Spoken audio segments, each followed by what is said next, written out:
Hey, Jordan. How you doing?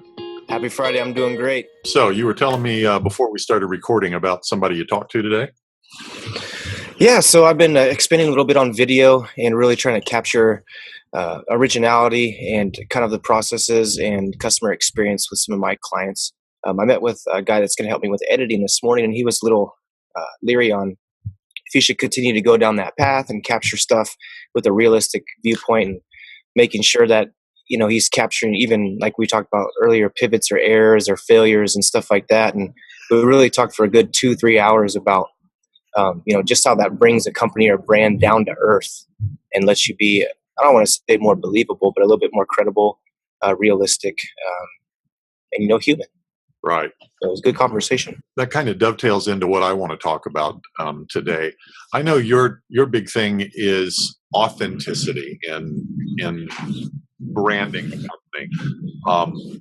And I got to thinking today about the reality that loyalty and suffering are related. People who suffer together tend to be loyal to one another. Suffering seems to have an effect of actually creating loyalty with people. Mm-hmm. And in light of that, in light of the authenticity, it's as though companies want to present a face, an image to the world, essentially of almost perfection. And the reality is, we all know that nobody's perfect, and we can see it played out in politics over and over again, that when a politician has a fairly public stumble, the voting public is generally forgiving, assuming that he doesn't stonewall and deflect and blame. Oftentimes the spin control specialists will say, hey, you got to get out in front of this. You got to admit the problem and ask forgiveness. Mm-hmm. And the effect tends to be that people will often offer their forgiveness to a politician and, vote for him and send him back. So that got me to thinking about the role of authenticity and suffering when it comes to building loyalty to your brand.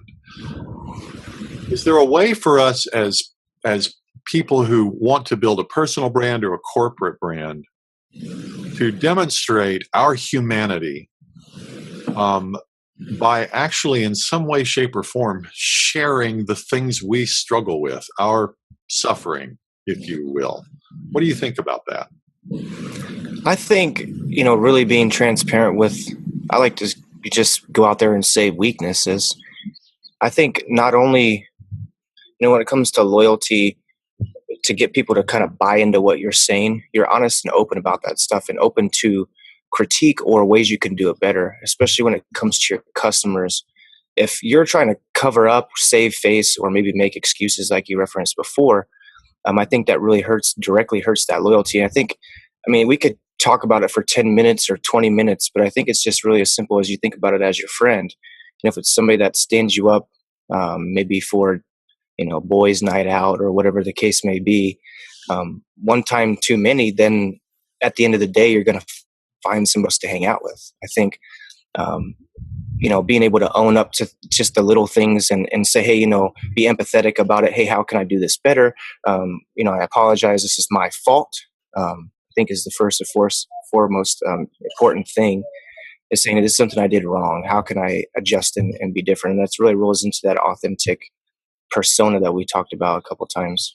I don't know if that answers the question. Yeah, I think so. I've been puzzling through this for quite some time, and suffering may be too strong a word.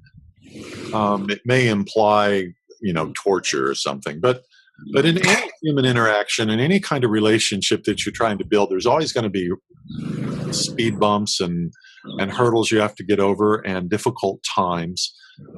And to try to pretend as a company, as a business that is wanting to engage in transactions with our customers, to pretend that we don't have faults and failures and flaws everyone knows it's pretense. And it seems to me that it makes sense to be real, not just about the things that you're great at, the things that you do very well, the things that you're proud of, but to also be forthcoming about your failures, your weaknesses, your flaws, your shortcomings. Now, I have a suspicion that most folks listen to this and go, oh my gosh, you can't admit that you've got anything wrong. But that's not been my experience. I remember I used to work at a great big software company.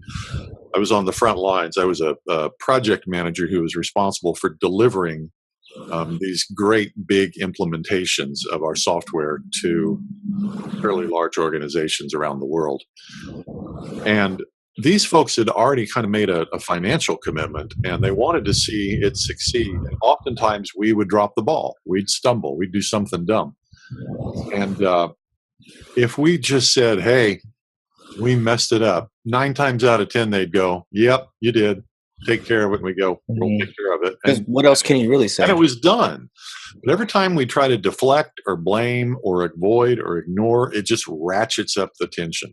Now, I don't know why we'd be surprised about that, because in interpersonal relationships, take it out of the realm of business and put it in the realm of friendships. That's exactly how it's going to be.